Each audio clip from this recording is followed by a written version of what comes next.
세상에 살아가는 수많은 사람들, 그 사람들을 구분하는 방법이 참 다양할 것입니다. 남자, 여자, 또 노인과 젊은 사람들, 이렇게 분류할 수도 있겠고, 잘 사는 사람, 못 사는 사람, 다양하게 구분할 수 있겠지만, 저는 이렇게 좀 표현을 해보고 싶어요. 사실은 제 말이긴 하지만, 성경의 가르침이 또 그러하기도 합니다. 인생의 주인이 자기 자신이라 여기는 사람, 이런 사람이 있고, 내 인생의 주인이 하나님이심을 아는 사람이 있습니다.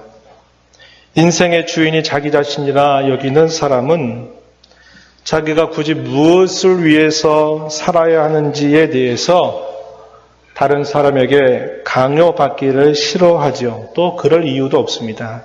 왜냐하면 내 인생은 내 것이고 내가 주어진 한 평생을 내가 하고 싶은 대로 살다가 가면 되기 때문에 그런 것입니다.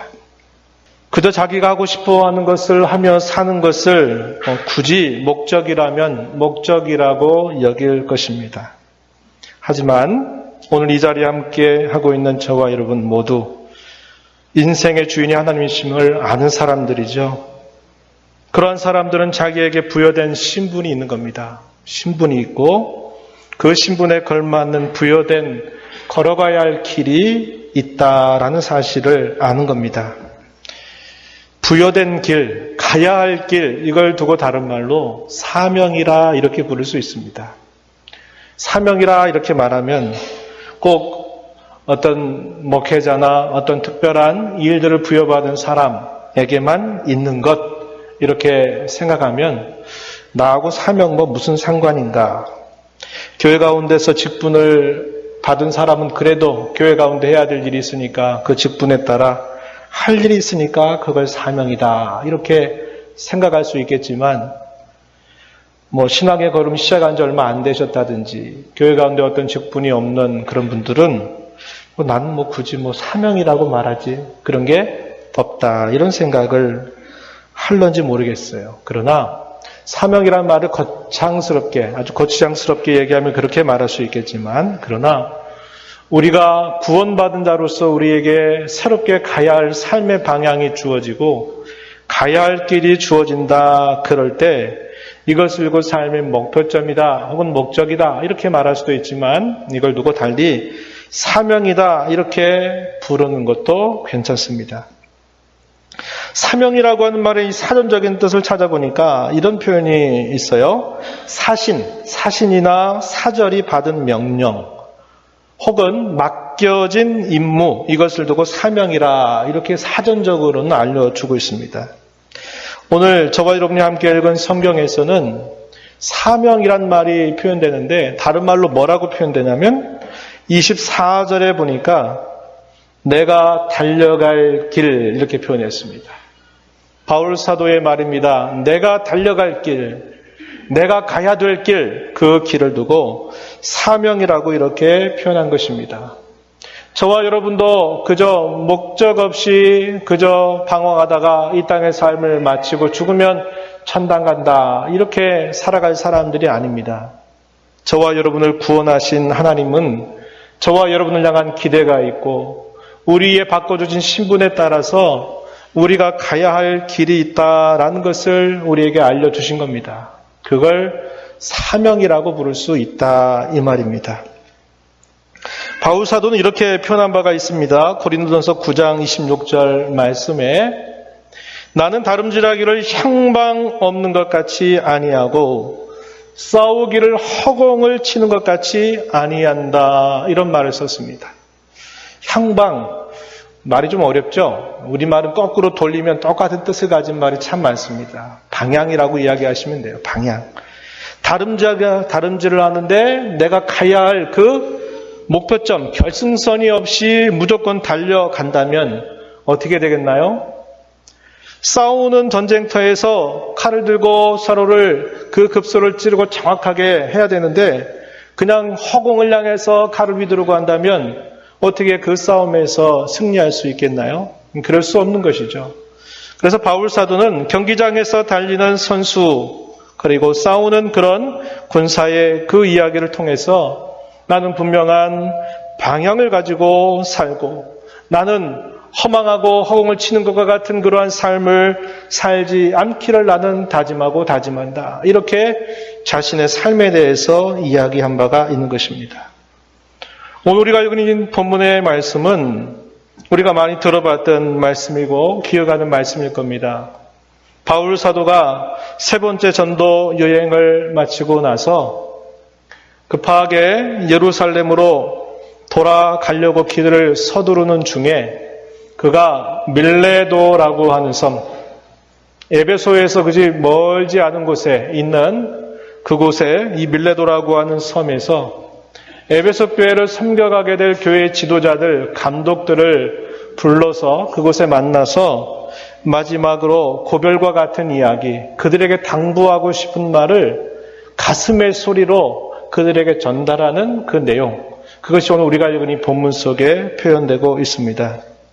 이 본문의 내용 속에서 우리는 바울 사도가 자기 인생 가운데 달려갈 길을 어떻게 생각하고 있고 과연 무슨 태도로 어느 정도의 마음을 가지고 그가 애쓰고 있는가 하는 것을 우리는 생각할 수 있는 것입니다. 이런 말씀을 생각해 보면서 나는 오늘 무엇을 향해서 나는 살아가고 있는가?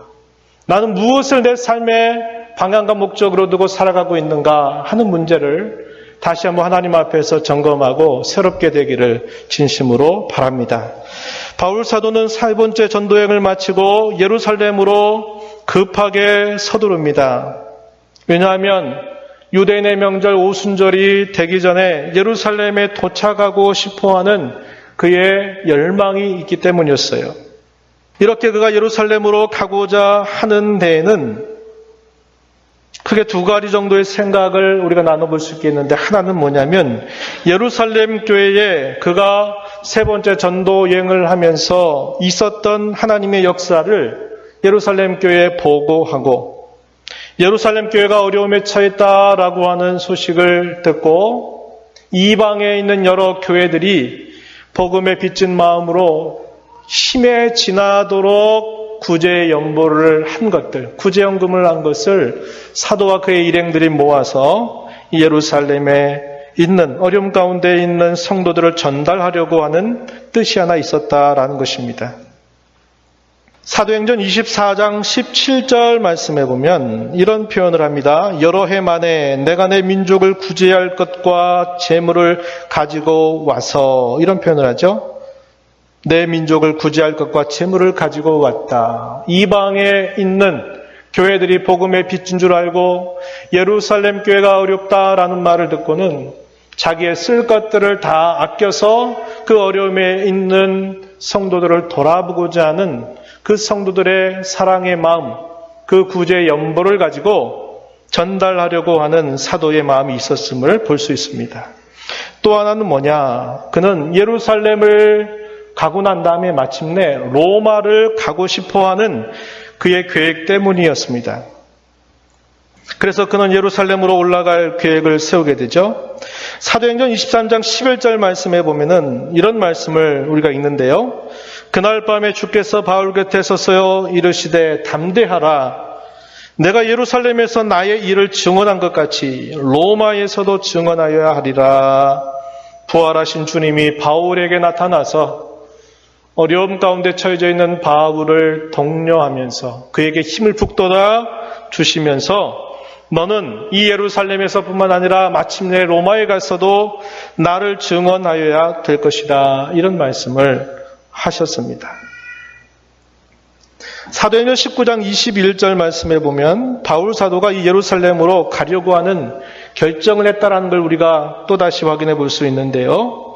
바울이 마게도냐와 아가야를 거쳐 예루살렘에 가기로 작정하여 이르되 내가 거기 갔다가 후에 로마도 보아야 하리라. 예루살렘에 갔다가 로마도 가야 되겠다. 이런 결정을 그가 하게 된 것입니다.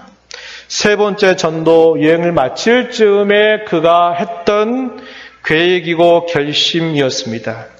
오늘 우리가 함께 읽은 본문 22절에 보면 이렇게 말하죠. 보라, 이제 나는 성령에 매여 예루살렘으로 가는데 거기서 무슨 일을 당할는지 알지 못하노라. 이렇게 표현합니다.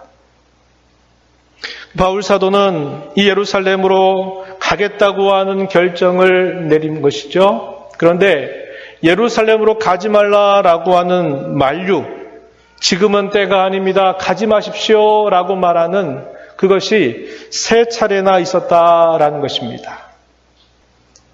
그 예를 하나 살펴보게 되면 사도행전 21장 3절 4절, 우리가 읽은 본문 조금 뒤로 가서 보면 이런 표현을 읽을 수 있어요. 구브로를 바라보고 이를 왼편에 두고 수리아로 항해하여 두로에서 상륙하니 거기서 배에 짐을 풀려 함이로라. 제자들을 찾아 거기서 일주일을 머물더니 그 제자들이 성령의 감동으로 바울더러 예루살렘에 들어가지 말라 하더라. 제자들이 성령의 감동으로 예루살렘에 들어가지 마십시오, 이렇게 만류를 했습니다. 조금 뒤로 한번 가볼까요? 12절입니다. 21장 12절에 보면 우리가 이 말을 듣고 그곳 사람들과 더불어 바울에게 예루살렘으로 올라가지 말라 권했다, 이렇게 표현합니다. 가이사랴라고 하는 항구에 도착했을 때 빌립의 집에 머물고 있는 동안 선지자 아가보가 띠를 띠면서 당신이 예루살렘에 들어간다면 이렇게 붙잡히게 될 것이라고 하는 예언을 듣고 났을 때 바울의 곁에 있는 사람들이 지금은 때가 아니니 예루살렘으로 올라가지 말고 좀 기다렸다가 때를 봐서 올라가자고 이렇게 하는 이야기입니다. 그런데 바울 사도는 그런 만류 가운데서도 그의 뜻을 굽히지 않는 겁니다. 왜 만류할까요? 이 사도와 그의 일행들이 당하게 될 그 많은 환난들 때문에 그곳에 지금은 때가 아니니 조금 기다렸다 가자, 이렇게 부탁을 하는 것입니다. 사도와 그의 일행들은 지나온 3번에 걸친 전도 여행을 하면서 얼마나 많은 시련과 박해를 당했고 가는 곳곳마다 유대인들이 쫓아다니면서 그들을 괴롭히는 일들도 당했고 또 그곳에 있는 현지인들로부터 자신들의 민족, 자신들의 종교, 자신들의 풍습을 다 깨뜨리는 그런 사람들이다라는 고소를 받으면서 또 많은 그런 시련과 어려움을 당해왔던 것입니다. 그러나 만약에 이 사도와 그의 일행들이 많은 사람들의 만류에도 불구하고 예루살렘으로 올라간다면 이 예루살렘은 그를 반대하는 사람들의 본거지입니다. 본거지이기 때문에 그 본거지로 향할 때 얼마나 더 큰 환난과 결박과 시련이 기다리고 있다라는 것을 알고 있다라는 것입니다. 그럼에도 불구하고 사도는 예루살렘으로 올라가겠다, 이렇게 결심을 한 것입니다. 여러분, 이러한 사도의 이러한 모습은 옛적에 자기가 그토록 핍박하였던 예수님께서 예루살렘으로 올라가셨던 일들, 여러분 기억나실 겁니다. 예수님께서 예루살렘으로 십자가를 향해서 고난의 연장으로 나아가실 때 몇 차례 공적으로 얘기하셨어요? 3번 얘기하셨죠. 3번. 자, 너희들의 기대와는 다르게 내가 예루살렘으로 올라가면 종교 지도자들로부터 고난을 받고 십자가에서 처형을 당할 것이고, 그러나 내가 죽은 지 사흘 만에 다시 살아날 것이다 라는 말씀을 공적으로 3번이나 제자들에게 알려주신 겁니다. 예수님은 예루살렘에 올라가시되 수많은 사람들이 기대했던 것처럼 다윗에 무너졌던 왕국을 다시 세우려고 하는 그런 뜻을 두고 올라가신 게 아니고 예루살렘에 죽으러 그렇게 예루살렘을 향해 올라가셨던 것입니다. 바울 사도가 예루살렘에 들어가는 것에 대해서 그토록 많은 사람들이 만류하지만 그가 예루살렘으로 올라가는 데에는 마치 예수님께서 옛적에 그렇게 예루살렘으로 올라가셨던 것과 같은 그런 상황을 떠올리게 하는 그런 모습을 우리가 상상할 수 있다는 거예요. 왜 예루살렘으로 그가 가려고 합니까? 한마디로 사명 때문입니다. 자, 바울 사도가 그의 사명에 대해서 뭐라고 표현하고 있나요?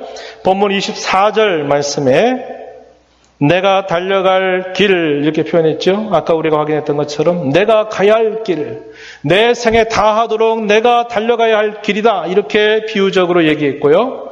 또 뭐라고 이야기합니까? 주 예수께 받은 사명 이렇게 이야기했습니다. 또 24절 계속해서 보면 하나님의 은혜의 복음을 증언하는 일이다 이렇게 그의 사명을 표현했습니다. 25절 가서 보면 또 뭐라고 표현합니까? 하나님 나라를 전파하는 일이다 이렇게 소개했어요. 27절에서 뭐라고 소개합니까? 하나님의 뜻을 다 전하는 일이다 이렇게 표현해서 그가 분명한 사명을 이렇게 인식하고 있다는 것을 오늘 본문 속에서 우리가 분명하게 살펴볼 수 있다는 거예요.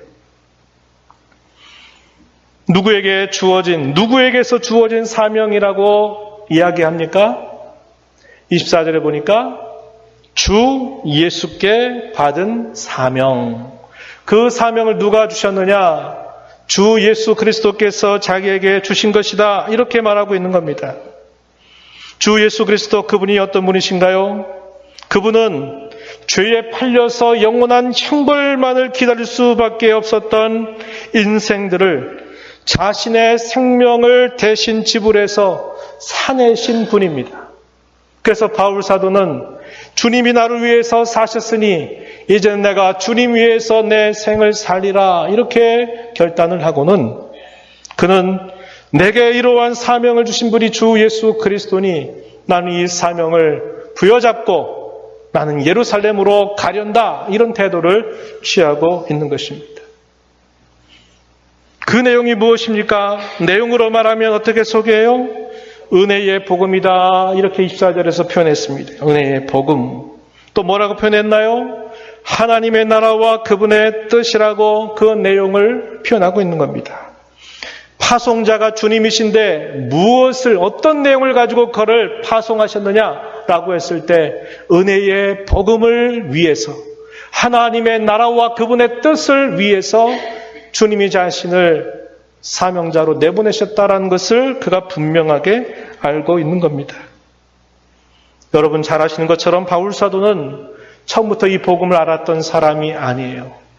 이 복음을 그토록 혐오하고 그토록 싫어하고 그토록 대적하고 박해했던 그런 사람이었어요. 그가 율법의 스승이요 교사로서 어릴 때부터 그가 바리새인으로서 바리새인과 같이 자라면서 그가 얼마나 율법에 대한 남다른 열심을 갖고 그 말씀을 따라 살기를 다짐하고 또 작심하고 그 말씀을 애우며 그 말씀을 따라서 살아가는 일을 얼마나 힘썼나요? 그런데 복음은 그 모든 사실들이 하나님 앞에 설 수 있도록 만들어주지 못한다고 하는 것을 그는 깨닫지 못했던 겁니다. 아니, 내가 이렇게 어릴 적부터 이렇게 열심히 말씀을 암송하고 그 말씀을 따라 내 삶을 주의하고 내가 그토록 살아와도 확신할 수 없는 이 어려운 이 구원의 길이 그것과 상관없이 십자가에서 매달려 죽은 그 나사렛 사람 예수가 죽었다고 하는 사실을 받아들임으로 말미암아 이 구원의 길이 열린다. 이건 그에게는 말도 되지 않는 낭설이고 말도 되지 않는 이단의 괴수의 가르침에 지나지 않았던 것입니다. 그래서 그는 어떻게 했어요? 대적하고 박해하는 일에 그토록 앞장을 서서 나사렛 예수, 이단의 괴수를 빨리 없애버려야 된다라는 생각을 가졌던 그런 인물이었어요. 그런데 어떻게 됐습니까? 우리가 지난주에 살폈던 것처럼 다메섹으로 가는 도상에서 부활하신 주님을 그가 만나고 나면서 그 모든 것들이 확 다 바뀌어버리게 돼요. 자기가 그토록 여태까지 율법을 이해했던 그 모든 것들, 구원의 길로서 그가 그토록 수고했던 그 모든 것들이 다 허망한 것이었구나 하는 것을 그가 깨달으면서 이제 그는 이 복음이 사람의 뜻으로 사람의 힘으로 노력으로 되는 게 아니라 하나님의 은혜로, 위로부터 주어진 하나님의 은혜로 말미암아 주어지는 복된 소식임을 그는 알게 되었고, 이 복음을 그의 생애 다음 날까지 이 복음을 전해서 이 복음을 통해서만 하나님의 나라에 들어갈 수 있다고 하는 것을 그는 자기의 생명을 다해서 전파하는 일을 감당해 왔던 것입니다. 이러한 사명을 감당하는 일에 그가 어떤 태도로, 과연 어느 정도로 그가 감당해 왔는가 하는 것도 우리가 본문 속에서 살펴볼 수 있습니다. 24절 뒤에 가서 한번 보면 24절 하반절에 보니까 뭐라고 표현하냐면요, 나의 생명조차 조금도 귀한 것으로 여기지 아니한다, 이렇게 표현했습니다. 나의 생명을 조금도 귀하게 여기지 않는다. 사람 그저 사는 것이 목적이고 사는 것이 애착이 되기가 쉽습니다. 내가 생명이 있으니까 살고 내가 사니까 사는 거지. 그래서 그 삶에 대한 강렬한 애착을 갖기 쉽습니다. 이 땅에서의 삶이 그저 모든 것의 끝이라고 생각하기 때문일 것입니다. 하지만 그리스도인들은 그들과 같이 삶에 대한 맹목적인 애착에 사로잡혀 사는 것은 대단히 부끄러운 일입니다. 삶 때문에 오히려 내가 살아야 할 삶의 목적을 잃어버리기가 너무나 쉬운 것입니다. 삶에 대한 맹목적인 그런 애착을 지나치게 갖다 보니까 내가 왜 사는지, 내가 무엇을 위해서 사는지, 내가 가야 할 길이 무엇인가를 그저 다 잃어버린 채 살아가기 쉽다라는 것입니다. 사도는 이에 대해서 생명을 자신의 관심, 자신의 애착의 대상으로 삼고 있지 않은 거예요. 그는 자기에게 주어진 사명, 자기가 가야 할 길을 완수하는 일에 온갖 관심을 집중하고 있다는 겁니다. 이 말씀을 두고 개혁자 칼빈은 이렇게 주석했어요. 자기들의 갈 길을 주님께서 주관하도록 맡기지 않는 모든 사람들은 방황할 수밖에 없다, 이런 말을 했습니다. 내가 가야 할 길, 내 인생의 전체의 길을 주께서 나를 온전히 주장하도록 맡기지 않고 살아가는 사람들은, 그 사람들은 필연적으로 방황할 수밖에 없다. 향방 없이, 방향 감각 없이 살아가기 쉽다라고 이렇게 말한 것입니다. 우리가 옛적에, 지금도 이런 찬송을 부른지 모르겠는데 예전에 저도 이 찬송을 많이 불렀던 기억이 나는데요. 윌리엄 게이더러라는 사람이 쓴 가스펠송 가사가 있어요. 아마 기억나시는 분이 있을런지 모르겠습니다. 제가 몇 구절 소개해 드릴게요. 이런 가사입니다. 목적도 없이 나는 방황했네. 소망도 없이 살았네. 그때에 못자국 난 그 손길 나에게 새 생명 주셨네. 험한 십자가의 능력 있네. 거기서 나의 삶이 변했네. 혹시 이 곡 여러분 아시는 분 계세요? 아마 제가 리듬을 이렇게 노래를 읊어보면 들어본 것 같아요, 불러본 것 같아요, 아시는 분이 계실 겁니다. 그 가사에서 그렇게 말하는 거예요. 자기가 그리스도 안에서 자기 자신을 발견하기 전에 자기의 삶은 목적 없이 방황하는 삶을 살았고 소망 없이 살았던 삶이라고 고백하고 있는 겁니다. 그러나 그가 그리스도의 십자가에 못 박히신 그 사실을 그가 분명히 알게 됐을 때 그는 새 생명을 깨닫게 되었고 그 십자가에 자기의 삶을 온전히 변화시키는 능력이 있다라고 하는 것을 그는 이렇게 고백하고 있는 것을 우리는 볼 수 있는 것입니다. 우리가 읽은 본문 24절 내용에서는 눈을 뜨고 찾아봐도 그 표현이 없어요. 그런데 다른 번역 성경, 예를 들면 흠정역이라고 하는 게 있습니다. 그 성경에서는 24절을 번역할 때 어떤 말을 덧붙이냐면 기쁨으로 라고 하는 말이 덧붙여져 있습니다. 여러분, 우리가 이제 24절에 그 표현이 등장합니까? 내가 달려갈 길과 주 예수께 받은 사명 곧 하나님의 은혜의 복을 증언한 일을 마치려 하면은 나의 생명조차 조금도 귀한 것을 여기지 아니하노라. 여기에 이 말이 빠져 있다는 거예요. 기쁨으로 그렇게 했다는 겁니다. 삶이 소중하지 않단 말일까요? 그 사람에게 있는 생명은 아무런 가치가 없단 말일까요? 그런 뜻이 아닙니다.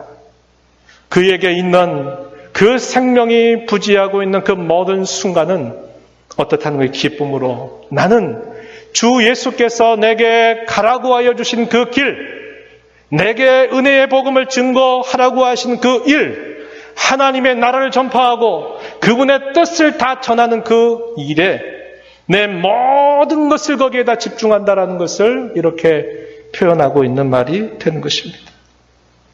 기쁨으로 가는 길이라고 말해요. 억지로, 어거지로 가기 싫은데 떠밀려 가는 길이 아니라는 겁니다. 그의 심령 속에 기쁨이 있고 그 심령 속에 간절함이 있고 그 심령 속에 즐거이 그렇게 하고자 하는 그러한 마음이 있어서 나는 예루살렘에 결박과 환란이 나를 기다린다 하더라도 나는 그곳으로 올라가련다 이렇게 말하고 있는 것입니다.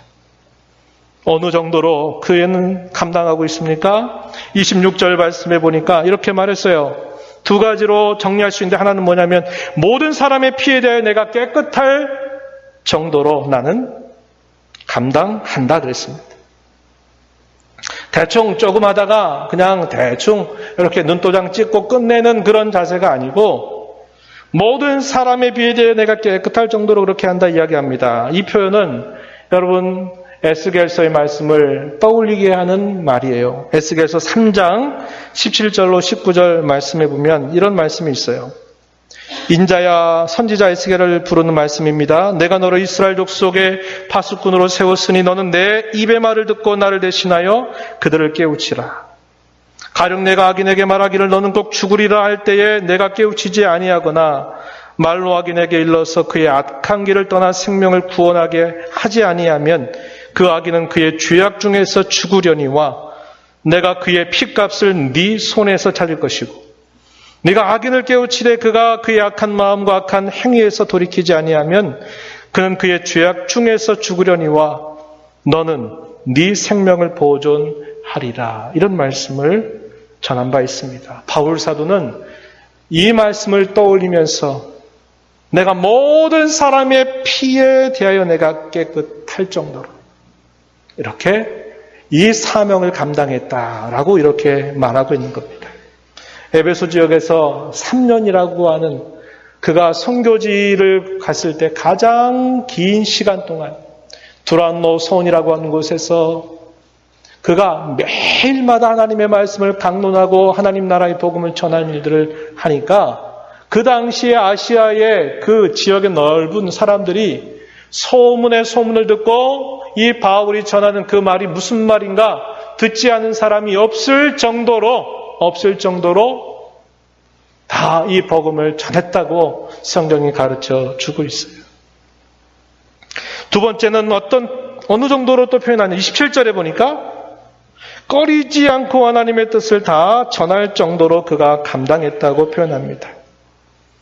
사람들이 듣기 좋아하는 말, 그런 말, 사람들에게 원하는 말만 들려주는 게 아니라 사람에게 때때로 싫어하고 대적을 일으키고 사람의 마음을 거북해 하는 것, 그런 걸 떠나서 하나님의 뜻이면 그는 거리낌 없이 다 전하는 그런 자세로 이렇게 자기에게 맡겨진 사명을 감당했다고 이야기하고 있는 겁니다. 갈라디아서 1장 10절에 이제 내가 사람들에게 좋게 하랴 하나님께 좋게 하랴 사람들에게 기쁨을 구하랴 내가 지금까지 사람들의 기쁨을 구하였다면 그리스도의 종이 아니다. 이렇게 바울 사도는 말했습니다. 말씀을 맺겠습니다. 바울 사도처럼 자신의 삶의 이유와 목적을 분명히 알고 있는 대로 그토록 철저하게 순종한 사람이 또 있었을까요? 그러한 사람이 아마 없었을 것입니다. 오늘 우리가 바울 사도의 이 사명에 대한 그런 태도를 보면서 저와 여러분이 가야 할 길이 무엇인가를 다시 하나님 앞에서 돌아보게 되기를 바랍니다. 저와 여러분의 삶이 방향 감각이 없고 초점이 흐릿해지고 삶에 집중되지 못한다고 생각이 된다면 지금 내가 해야 할 일이 무엇인가를 잊고 있다라는 말로 받으면 될 것입니다. 또 그것은 결국 세상 속에 살면서 내가 누구인지를 여전히 세상에 속고 살고 있다라는 것을 보여주는 증거가 되는 거예요. 저 여러분 자신을 점검해 보기를 원하는 것입니다. 세상에 살다 보니까 세상이 나를 속여요. 복음의 은혜를 알고서는 내 삶은 이렇게 살면 안 되겠다 한 것에 깨닫는데 세상 속에 섞여 살다 보니까 세상 사람들의 가치관, 세상 사람들의 생각, 세상 사람들의 여러 관심 이런 것들에 쏠려서 내가 속고 사는 거예요. 내가 누구인지, 내가 무엇을 힘써야 될지를 잊고 사는 그런 모습이 되었다는 것입니다. 다시 한번 하나님 앞에 점검하는 자리가 되기를 바랍니다. 여러분의 사명이 무엇입니까? 여러분의 삶의 목적이 무엇입니까? 우리는 간단하게 이렇게 말할 수 있을 거예요. 우리는 우리의 눈에 보이지 아니하시는 하나님, 우리의 눈에 보이지 아닌 그리스도를 세상 가운데서 보이고 드러내는 자들이 되어야 한다라는 것입니다. 은혜의 복음, 하나님의 나라를 전하고 보여주는 자들이 되어야 한다는 겁니다. 목사만이, 선교사만이, 아니면 특별한 사람만이 아니라 부름받은 저와 여러분 모두가 우리의 인생 다하는 날까지 보이지 않는 그리스도는 분명히 살아계신 분이고 우리를 그토록 사랑하시는 분이고 그분 외에는 우리의 진정한 살 길이 없다고 하는 것을 증명하며 살아가야 될 사명이 저와 여러분에게 주어지고 있다는 겁니다. 다시 한번 우리의 삶의 목적, 우리의 삶의 사명이 무엇인가를 점검하고 힘써가는 저와 여러분 모두가 되기를 진심으로 바랍니다. 하나님 아버지, 오늘도 저희들에게 말씀을 통하여서 은혜의 복음을 통해 저희들에게 베풀어 주신 하나님의 구원으로 말미암아 우리의 신분이 바뀌고 우리가 살아가야 우리의 삶의 방향과 길이 바뀐 것을 다시 한번 확인합니다.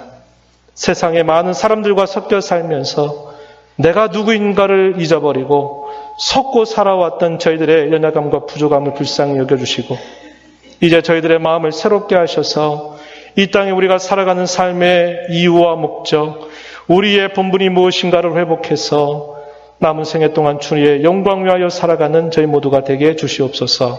예수님 이름으로 기도하옵나이다. 아멘.